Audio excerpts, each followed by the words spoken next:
welcome everybody to the very first episode of the DSP live podcast, live talk show actually.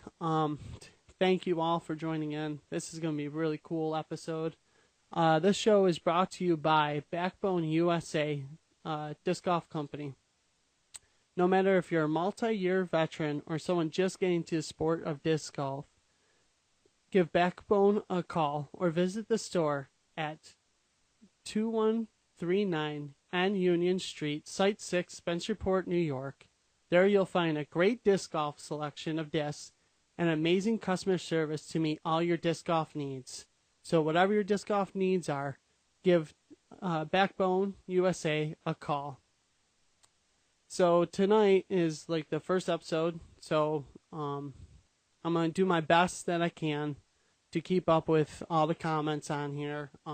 The way you can request to join in is just kind of request a co-host, and I'll bring you guys in, and then after you guys are done with your question, comment, whatever, I'll exit you guys out so you guys don't have to be worried about being stuck co-host for the whole show.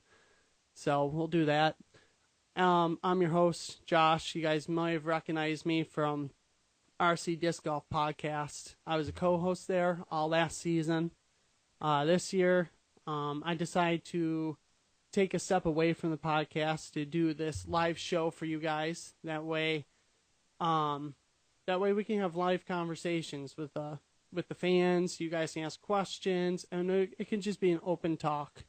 I got a jam-packed program for you guys tonight, so we'll do our topic of discussion in a few minutes here, around 8:20 to 8:25. I'll do highlight news of the West New York area, just to make sure that we have tons of time to take callers, call-ins, so we can talk, and then we'll wrap up the show around 8:45.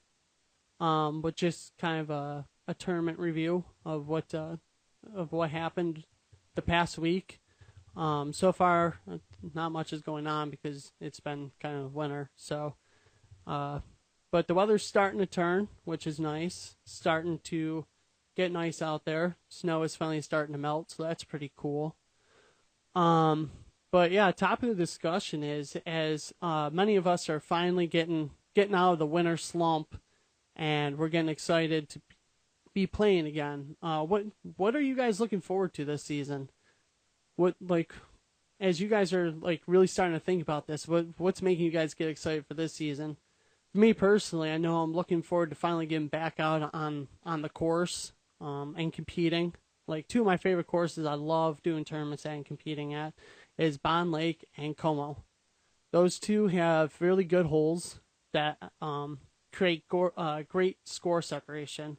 Like, for me personally, I played the blues and the whites at hole 6 at Bond. That's one of my favorite holes to play at. You can watch the full flight of each shot. It's really cool to watch. And then it's hard to par on whites from there because it's a par 3. But it can be done, but it's difficult. And then if you play from the blues, I've only played it twice from the blues, and that's a par 4, and it's a difficult par 4. I've done it, but it's difficult. It's placement shots. Your first tee shot is a placement shot. And then at Como Park, I love hole 10 because that one you have to factor in what the wind is doing. You have to factor in if it's raining or if it's dry, how aggressive you want to get on that first shot. Like, how close do you want to get to that you want to get to the water edge to shoot over. You can either be far away from it, or you can get aggressive and push up close to it. And depending on where you land, that's going to dictate your next shot. And then if you score well on those holes that I just talked about, that basically puts you and sets you up in kind of a confident, going through the tournament, because it's like, all right, cool. Either got a couple strokes on people in my division or on my card by parring it, or if you get lucky and bird it, that's huge. But then if you end up bogeying it, it's going to be kind of hard to shrug it off and kind of like, it's not that big of a deal, because it's kind of like a mental game right there. But yeah, that's what I'm looking forward to, is just being able to compete at those courses again, and then also to see just how I compare to how I did last year. That's another thing I like to do, is get back to these courses and get in tournaments so I can kind of compare, okay, where did I bogey last year? Where did I struggle last year? Have I improved? And then I kind of always just take mental notes of, okay, how far was I throwing last year? What shots did I struggle with last year? Did I make any improvements on there? And then from there, I always also like to take mental notes of, okay, where's my mental game? Am I shutting down at the same spots? Am I struggling at the same spots? So that's kind of what I look forward to. And I starting to see on social media that a lot of people from around here are starting to head down south for practice rounds, because they want to get out of the cold. I think I've been one of the few crazy people that have been going out for practice rounds in this cold. It's not easy. It's kind of difficult at times. Playing with the snow and the ice, it's a lot of standstill shots, a lot of up shots, and kind of long putting, which for me that's a huge thing I had to work on from last season. Was up shots were very difficult for me, because power control is really hard. But yeah, the line's open. Call in. Let's see what you guys are looking forward to, because I really want to know what everyone else is looking forward to. We talked about like what I'm looking forward to, and I've seen on social media some people are also commenting, because I also posted that question up on social media. I had a few people comment back that they're looking forward to just seeing all their buddies that they haven't seen since last season, which makes sense because now a lot of people are getting out and playing rounds in the cold. Very few have been doing that. I've ran into a couple people 5 below this year as well. I actually did that a couple rounds, because you get the chance of being able to throw shots that you normally don't throw, because you have to throw like a putter and your mids, shots that I normally don't throw. Like those discs I normally don't throw that often. I'll normally just like to throw fairways, because I'm a forehand dominant player that uses a flex shot as my go-to. So, but that shot and the way I throw it, you gotta find a disc that handles a lot of the off-axis torque. And normally, yes, JFR Studios, playing in the cold does suck. Yes, we discussed that on last week's podcast when he was talking about doing that doubles winter tournament. So he was saying during that podcast how hard it was to have footing and throw. Yeah. Yeah, that's something that I've been doing a lot of practice rounds up at ECP this winter. So, yeah, the tee pads were pretty much frozen for the past couple weeks. So doing full walk-ups and full power shots have not been a thing that's been possible. It's been lots of standstill forehand shots, and then just getting in situations where you normally aren't in. And I feel like that also is helping me a lot, because you're not really in those situations during rounds. Like when you have good footing, you can throw full shots. So it's really taught me how to be able to use a standstill kind of controlled power shot to get up towards the pin, kind of scramble, and work my way up to saving par. Normally, like last year, I would always find myself stressed out in those situations where I was like, oh man, I gotta have a perfect shot. If I don't, then I'm kind of screwed. We're going into this season, I feel like I'm more confident, more comfortable with, okay, I can have a bad shot, no big deal, not a big deal at all. I can have a bad shot, and then I can also just, scramble up to save that par, because that's what I've been working on for the past couple weeks. So we'll see how that plays out. I've also been working hard on the backhand. past couple weeks, because that was another thing I struggled with last season.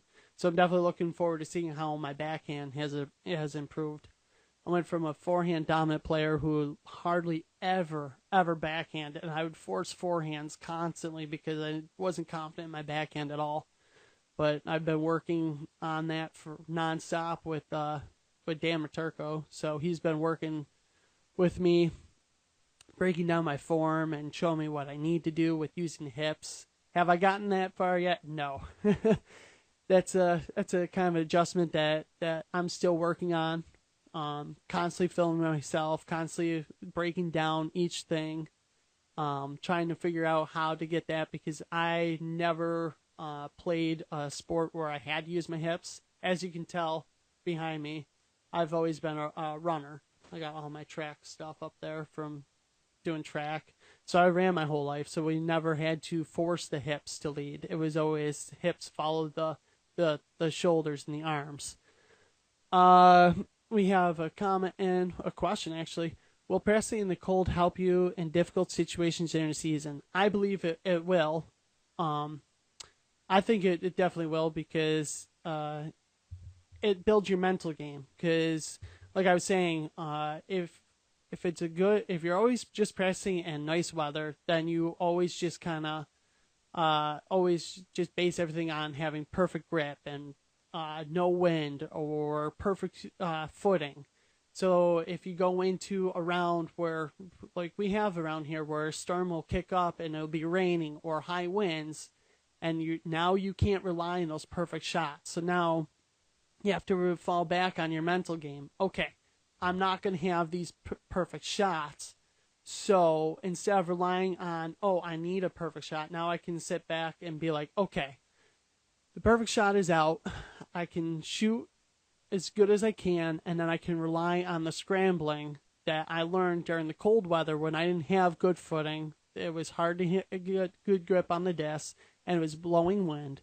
Now I can rely on all that that I learned and be able to be more confident in those situations of not having a good throw, and then being able to scramble and being able to save par. By having a strong mental game in tournaments in those situations, it should definitely play in your favor compared to people who didn't practice in those situations, and now they're kind of in that, oh no, my perfect shot is gone, and now they're in situations where they're in complete panic mode, trying to do hero shots, trying to save their par, instead of just realizing, oh, okay, you know what? I'm in a bad situation, like I had a bad drive, not that big of a deal. I can easily just take this disc here and then flick it up and then be able to have a good scramble and then get up to save par. So right there is going to be a huge benefit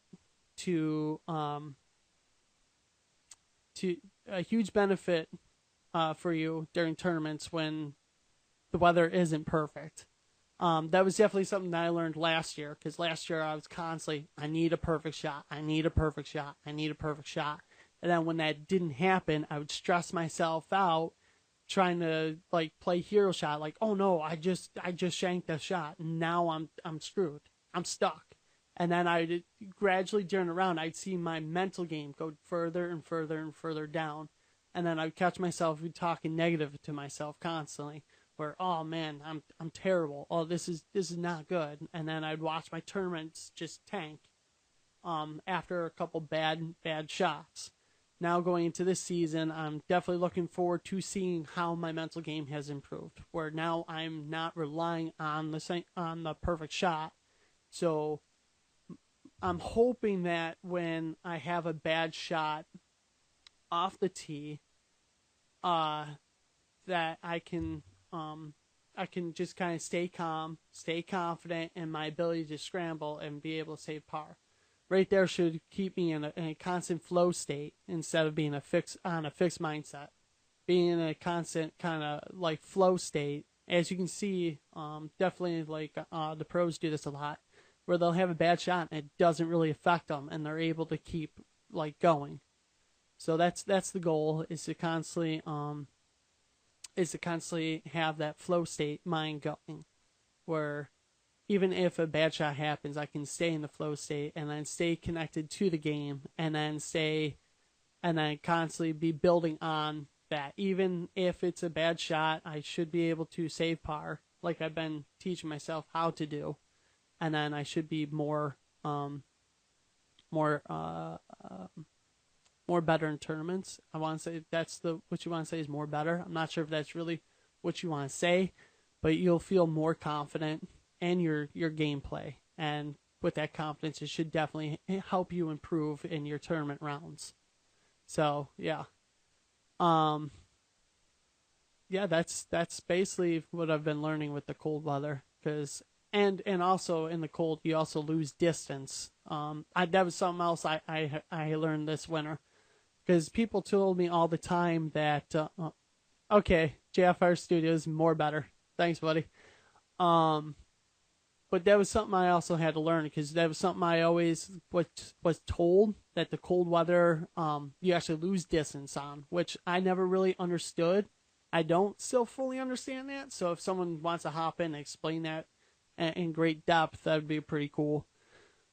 But, so for whatever reason, the discs fly differently in the cold. I know you can't really build your bag, so to speak, or get hooked on the discs that work well in the cold, especially when tournaments are in warmer weather, because things will fly different.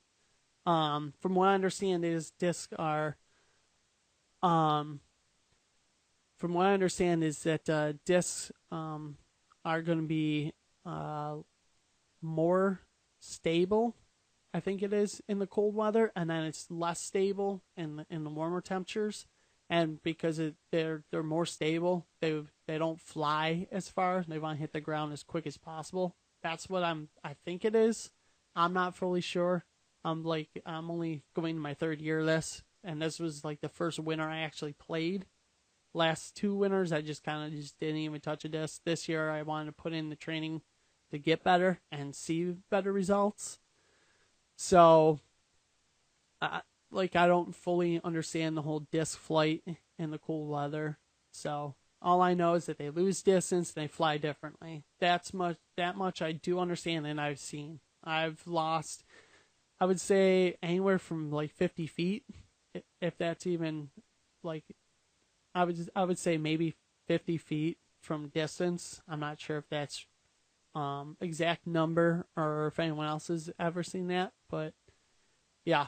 So playing the cold is completely different than playing the warm, and it'll definitely improve your mental game, because, like I've been saying, during the cold weather you can't rely on good shots. It's always working on your up shots and your scrambling to save the pars that would come easier.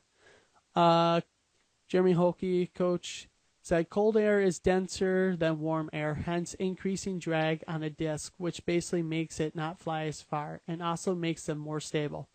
There we go. So that's the explanation for it. So that's good. And then we had a question is, do you have to settle down after a really good shot too? I would imagine after you ace a hole, I've seen people ace it and they get really amped up after that. I've yet to ace a hole, so I don't know what that's like. But there are some shots where I get really pumped up after I throw it really, really far, and then I kind of catch myself the next couple holes trying to chuck the disc just as far, and I end up shanking it. So I'd imagine probably after good shots too, you probably do have to settle yourself down. So this will be the first season when I'll be going through that, kind of more aware of that, so to speak.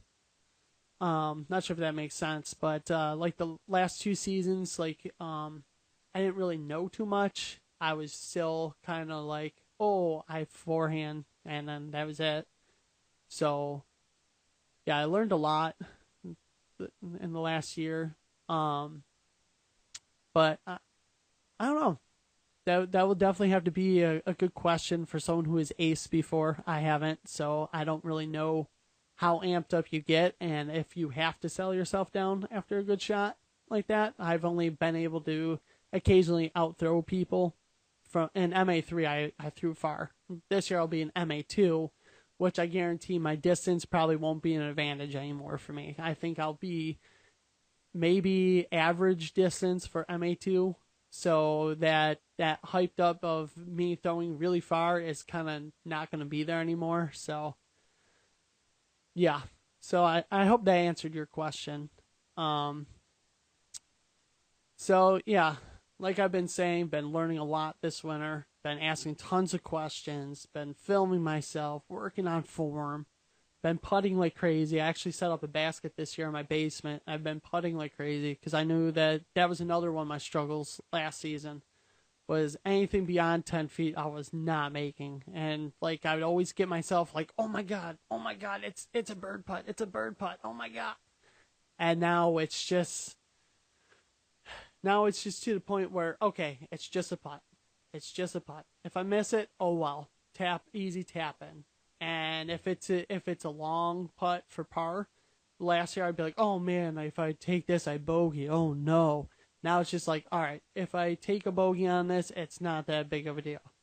At least it'll be an easy tap in, bogey recovery. Where last year, like I'd be like so stressing myself up, and then I'd airball it way past the basket. So I also changed my putting style. I went from a push putt to a spin putt because I found out that it's more natural for me. Okay, and so comment from Jeremy Holkey.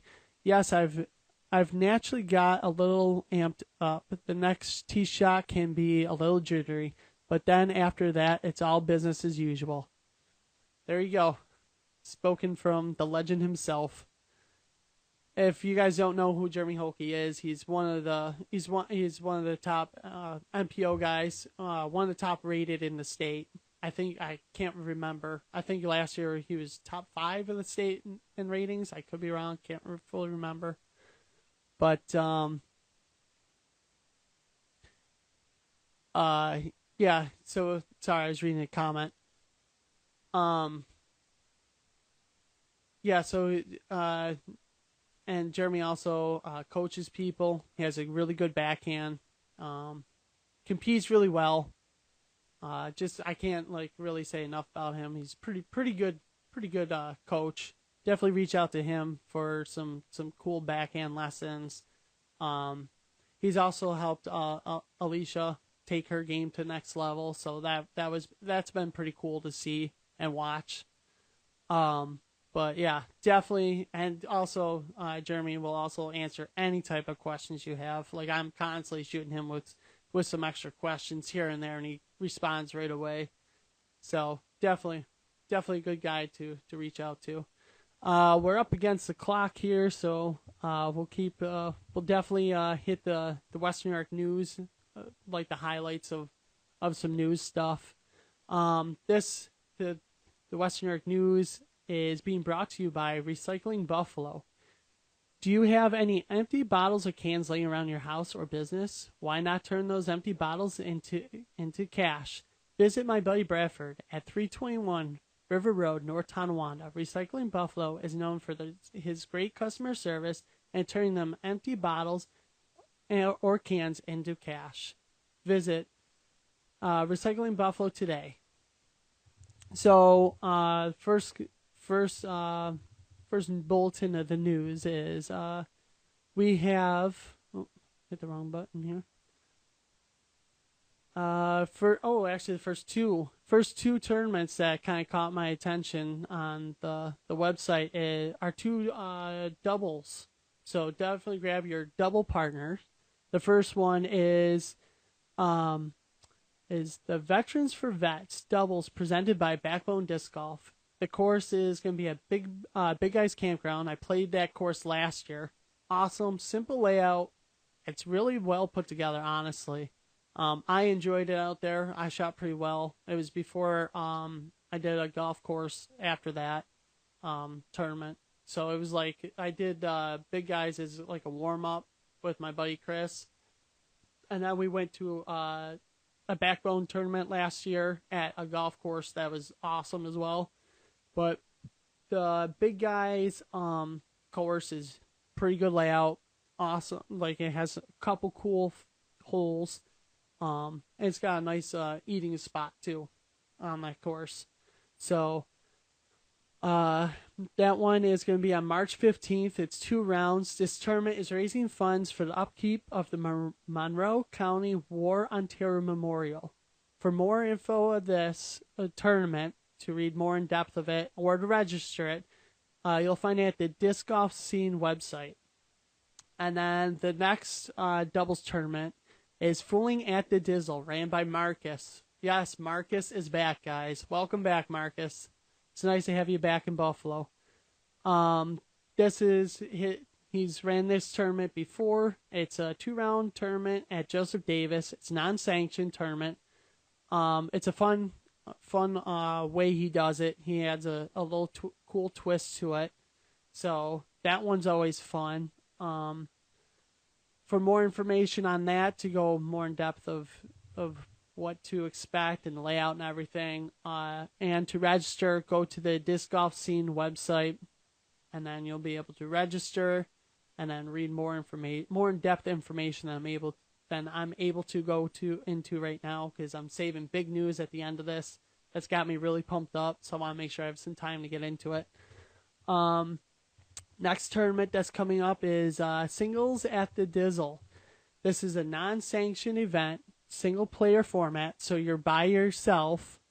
So you're not using a teammate, so you're by yourself. You'll have four guys on your card, like a typical singles match.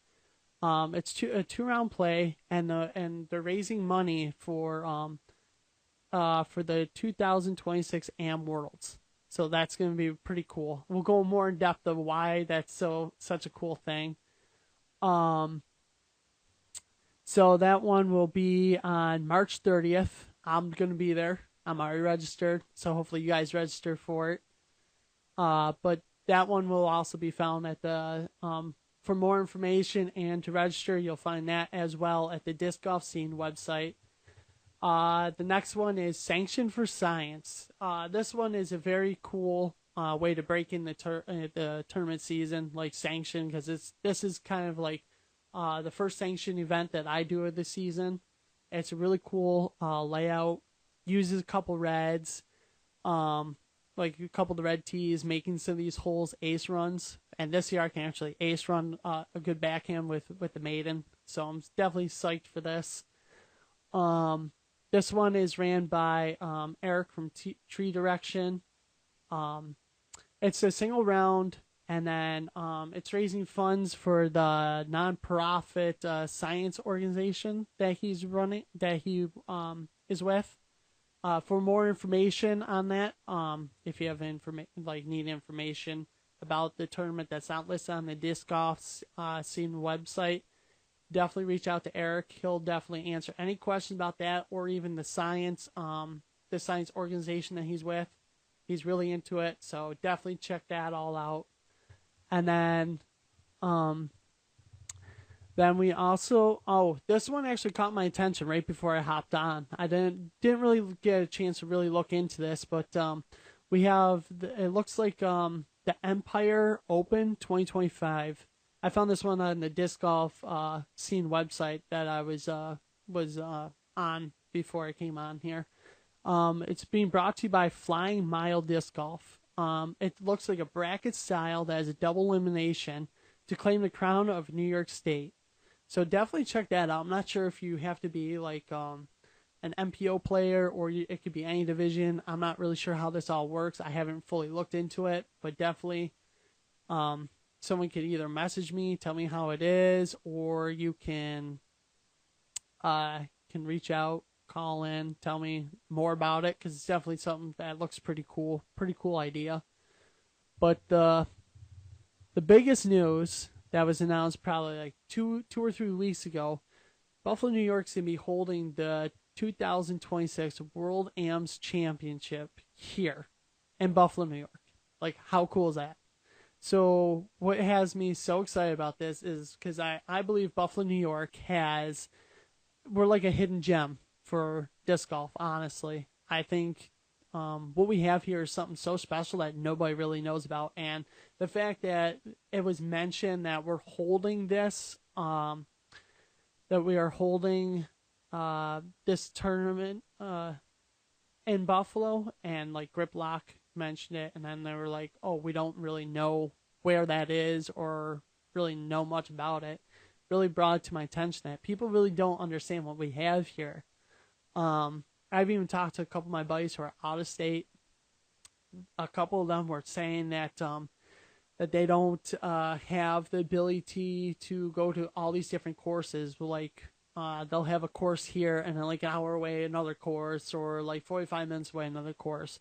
Where like in the Western New York area, you could live anywhere in the Western New York area and be within 30 minutes of 8 courses. Especially like where I live, I'm surrounded by courses. Like the furthest I'd have to go out to like a course would be probably Chilai, and that's only an hour and a half away from me, and that's not that bad of a drive. I got Parma, Chilai, Shadow Pines. I got all those courses, big guys by me. I also have Royalton Ravine, Como, Joseph Davis, Wilson. I have all these courses all around me, and it's pretty cool that it also works really well that during tournament season, like I'll have all these tournaments going on. I could choose which ones I want to play. Like I can go to a heavy wooded course. I can go to a heavy wooded course, like Royalton, or I could go to kind of a big bomber course like Bond Lake. So it's pretty cool, pretty special that we have all these courses right here for our picking. So it's definitely something special that we have here. And I feel like when World's AMS comes here, that we will have, we'll be able to display this wonderful gem that we have, and we're kind of hidden. And so I kind of hope that when the AMS Worlds comes here, it's going to kind of expose everything that Western New York has to offer, and it's just going to like pop off around here, explode. And also the 4 courses that were announced, 2 of them are my favorite. The 4 courses are going to be Bond Lake, Como Park, Royalton Ravine, and Emory State Park. Bond Lake and Como, I play a lot. I love those 2 courses. Royalton Ravine, I play that course. It's not one of my favorites. It's a very tight woody course. I struggle there. I have a couple good rounds, and otherwise I'm tree hunting, and it's tough. And then Emory. Emory is kind of an interesting course. I don't get to play it that much because I don't drive out there that much. But when I do drive out there, I either have a good round or a bad round. It's very up in the air, very kind of But even when I'm struggling there, it's still a blast because it's such a unique course. It has everything thinkable, so it's definitely gonna be a good one to have in the AMS championship. And the last note or news is to keep your eye on Facebook. Go to the Western New York Disc Golf page on Facebook, where you can, they'll be announcing putting leagues. League nights are going to be starting up now. The weathers are starting to get nice. And then we'll be, and then it'll be announcing tournaments and other things like that. Also check out the Buffalo Niagara Disc Golf nonprofit organization page. They've been announcing who's going to be in what position for that organization, what tournaments are going on, league nights, putting leagues. I've been seeing a lot of putting leagues this winter because what else are you going to do this winter, honestly? So definitely keep your eye on that on Facebook, and then they'll also guide you to where to register for these tournaments. You'll click on it, and it'll take you to the disc golf scene page I was talking about, so you can start registering for all these tournaments. And this season, because 2026 has the World AMS, I think that a lot of us here are going to be gunning for to try and earn a spot in the AMS Worlds. So we need points from these tournaments. So I'd imagine that these tournaments are going to fill up pretty good, especially once the weather really starts to get cooking, because gets really nice. That way we can start to really put the work in to get these points. That way we can qualify. But yeah, I mean, it's going to be, that's all I got for the news around the Western York area. If I miss anything, feel free to call in, write a comment, let me know if I miss anything. But definitely, this season's going to be pretty cool. I'm expecting a lot of great things to happen. I'm expecting, there's been new what's the word I'm looking for? New updates to some courses. Some other courses are getting more updated. Like JD's supposed to be getting new baskets put in, which will be really cool. I definitely like that new basket thing, because a couple of the courses have the older baskets that don't really like my putting, so to speak. I kind of like the newer baskets, like at ECP, or even like the baskets at Bond, because they take the putt pretty well. But like the older style that ECP used to have, or like Como, if you don't hit it just right, the disc has a tendency of popping out the back, and we call it dizzled.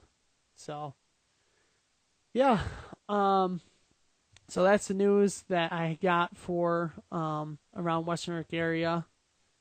I'm definitely looking forward to a lot of this stuff. I'm pumped up. I am so pumped up. Yeah, and let's see here. How are we doing on time? Let's see. Okay. Well, we can wrap up tonight really quick here. Didn't have any call-ins tonight, so that's all right.